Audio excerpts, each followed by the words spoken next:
Good morning, everyone. My name is Hannah Quarterman. I am the daughter of Nancy Quarterman, who's the founder of the Usher Syndrome Society.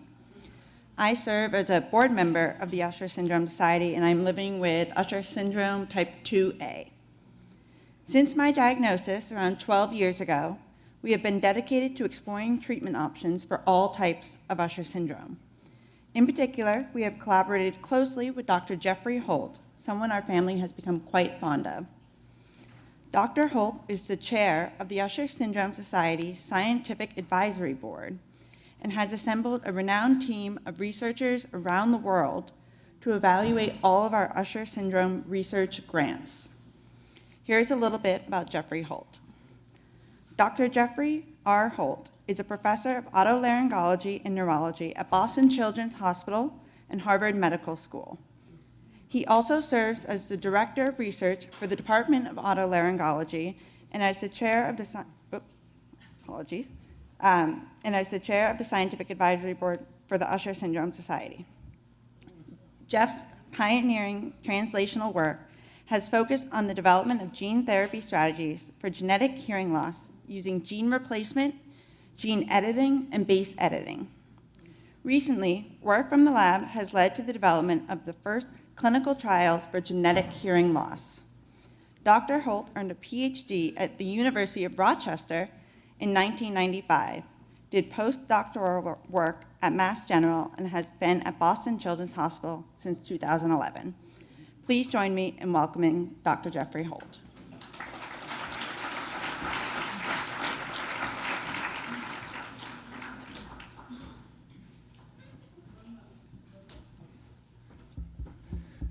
Thank you, Hannah, for the nice introduction.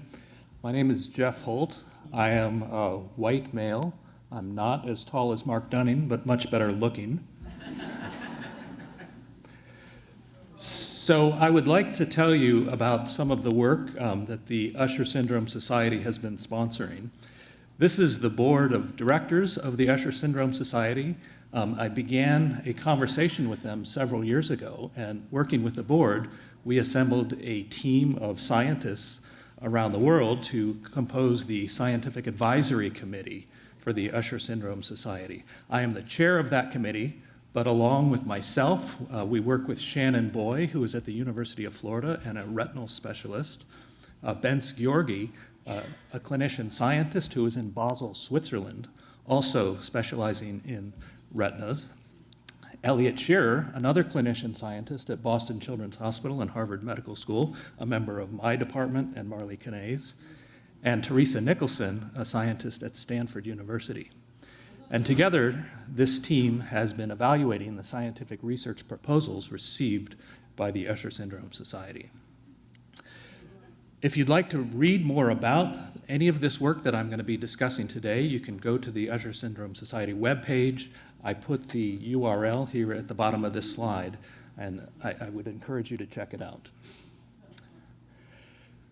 So this program began in 2001 with a $500,000 pledge from the Usher Syndrome Society. We initially issued a request for applications in July of that year, 3 years ago. The goal was to fund translational research to develop treatments for all different forms of Usher syndrome. We received 26 letters of intent, 11 applications were invited out of those 26, and 3 were funded for a period of 2 years. And then last year, July of 2023, a second round of funding was announced for another $500,000, totaling over $1 million.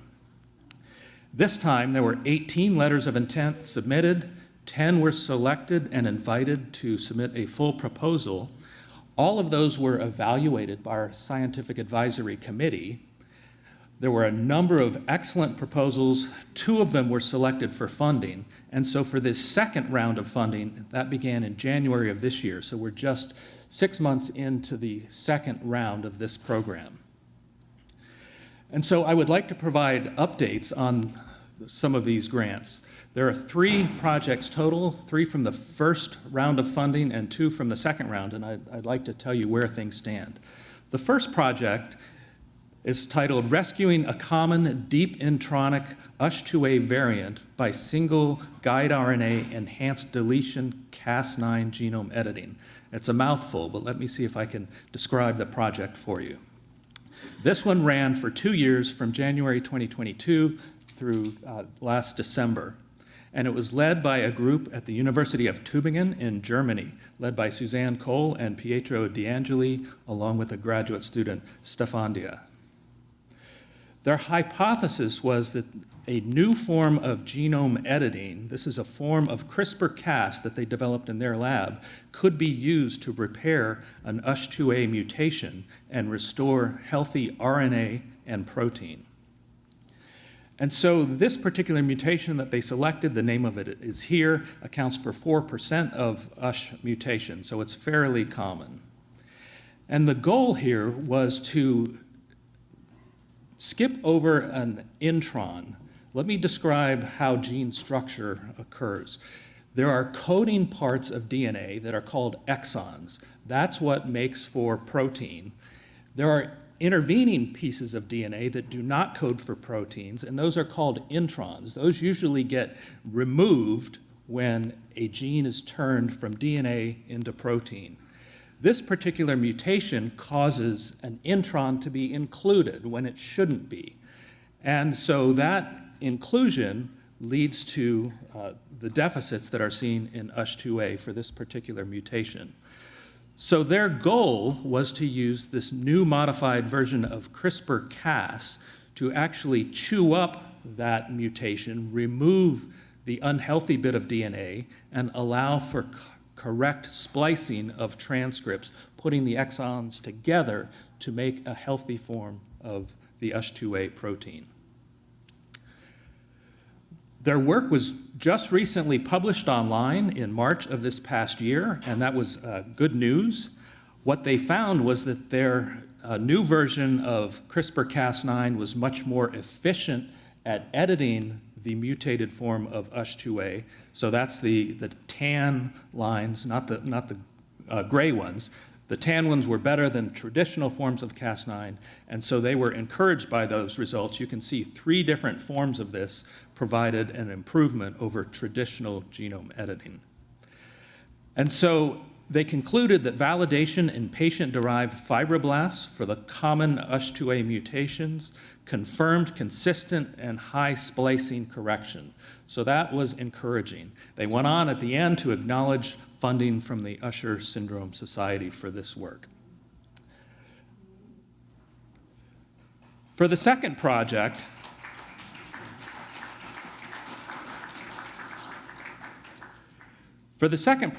there is a screen for compounds that prevent or slow retinal, auditory, and vestibular cell death in Usher syndrome. This began in January 2022, was renewed this past year, and is continuing at the moment. It's led by a team at the University of Oregon, Monty Westerfield and Jen Phillips, along with a couple of students who are working on this project in the lab. Their hypothesis is that genetic defects in Usher syndrome can lead to cell stress and cell death of both inner ear hair cells, as well as retinal photoreceptors. And so their aims were to identify FDA-approved drugs. These are drugs that are already available and on the market for other diseases. Perhaps some of those could be used to protect against cell stress and cell death. And they wanted to test these drugs for their ability to prevent the death of hair cells and photoreceptors in Usher syndrome.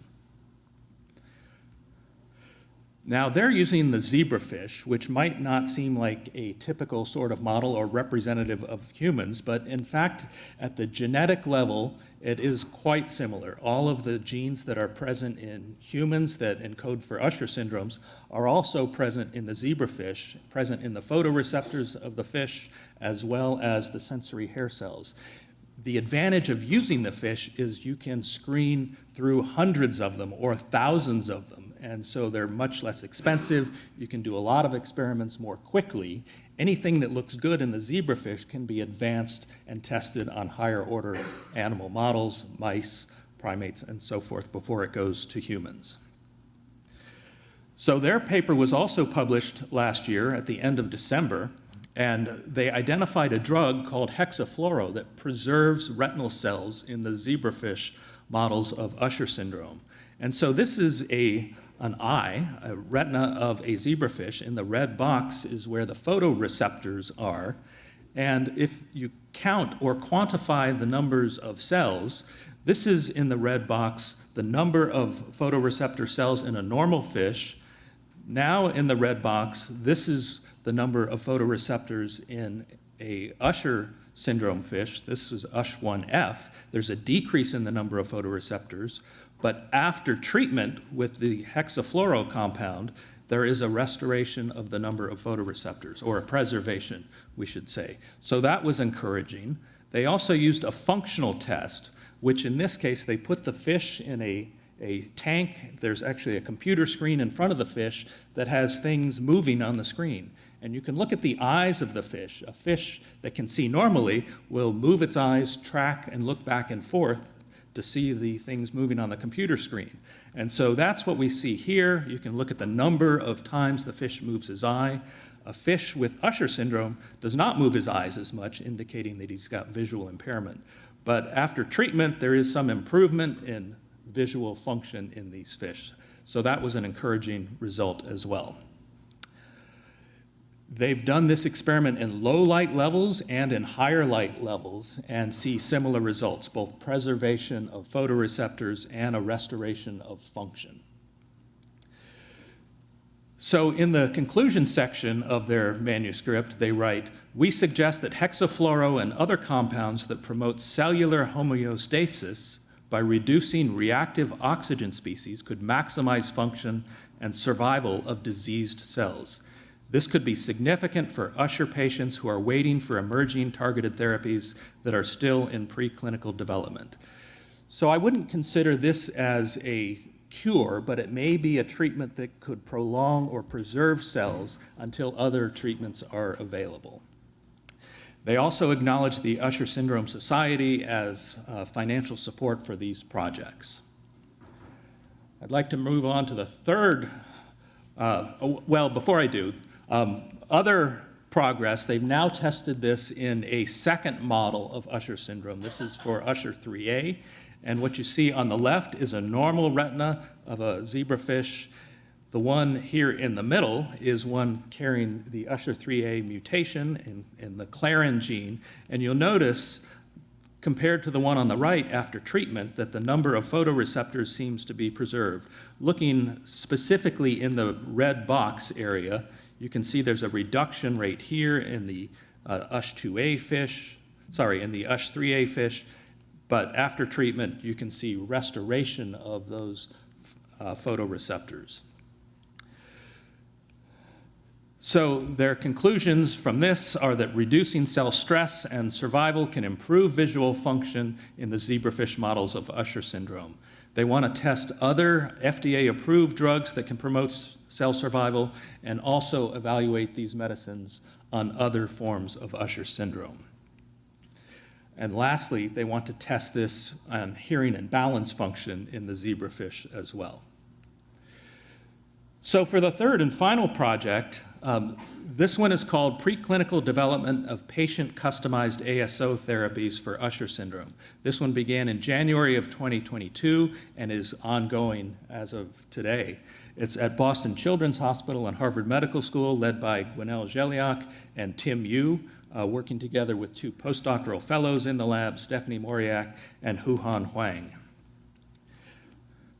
Their hypothesis is that these antisense oligonucleotides, which Jennifer Lentz mentioned earlier, can be used to target USH mutations and restore healthy protein expression.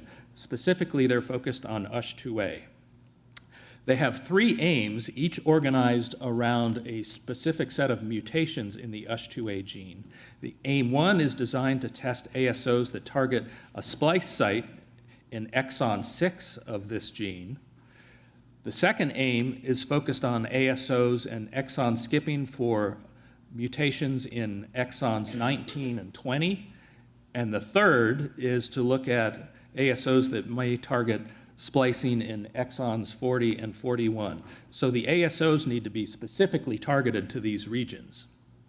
And so here they are mapped out on the protein structure for the USH2A gene. You can see the X's at 3 different spots, indicating the location of the mutations they're hoping to target. And so one of these occurs in exon 6, as you can see right here. The goal of the ASO is to skip over that mutation, allow for assembly of healthy normal RNA, and hence expression of the healthy form of the USH2A gene. A second one is in exon 20. There's actually 45 different mutations that occur in this region. So it's kind of a hot spot for mutations in exons 19 and 20, and they're designing strategies to skip over the 2 together, exons 19 and 20, which would allow for a formation of healthy RNA and functional USH2A protein.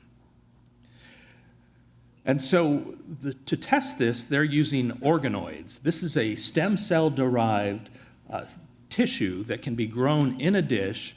It can be used to generate both inner ear tissue in a dish or retinal tissue in a dish. And you may hear a little bit more about this approach from David Gamm in a few minutes.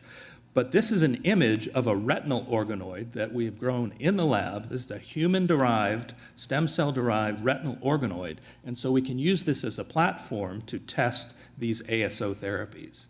And so what you see here in this red boxed area is where the photoreceptors are in this retinal organoid.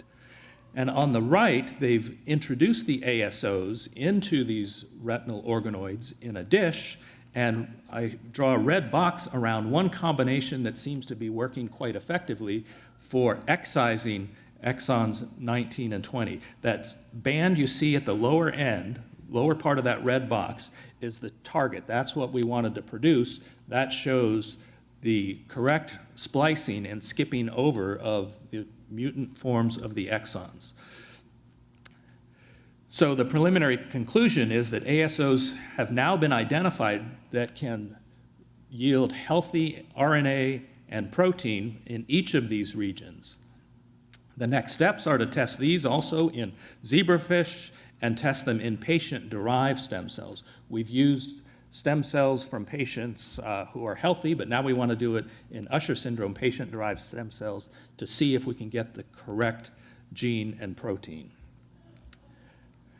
And so I'd like to conclude just by, again, acknowledging the Usher Syndrome Society Board, the members of the Scientific Advisory Committee, and the teams of scientists who have been involved in this work. It's been a real pleasure for me to be involved in the middle of all this and help organize some of these efforts, and it's been a pleasure to tell you about this work here today. So thank you very much.